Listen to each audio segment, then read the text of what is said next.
Това момиче ме потърси, защото не си харесваше носа. Не си го харесвах носа. Примерно се свиках гърбавния носа, не знам.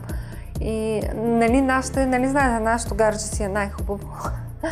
И казваха много си добре. Аз доста време се опитвах да я разубедя, защото тя имаше един много интересен нос, който според мен не беше грозен. Просто всички казваха, това е гръцки профил, много ти е хубав, но аз си направих операция.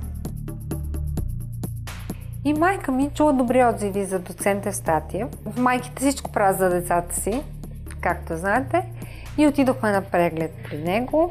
Лекарът трябва да прецени дали има показания, какво може да се направи, да разясни в какво ще се състои операцията, да обясни възможните рискови и съответно усложнения, които могат да се получат и едва тогава да се пристъпи към операция. Доцент Евстатиев, когато отидох, той каза, виж, като ти се направи носа, тази кост тук, дето е, ще ти се разшири.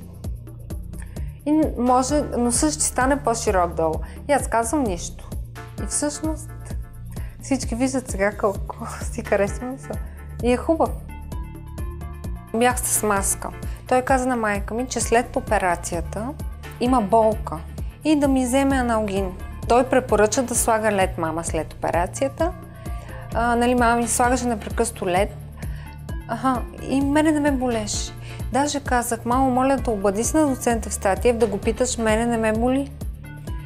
И така. Това. И мама винаги сега на шега казва, аз изпих аналгина вместо с тебе. Най-важното за мен е това удовлетворението на пациентката, защото тя е много щастлива, много доволна с този нос. Интересното е, че много хора казват, които ме виждат, не си личи, че имаш операция.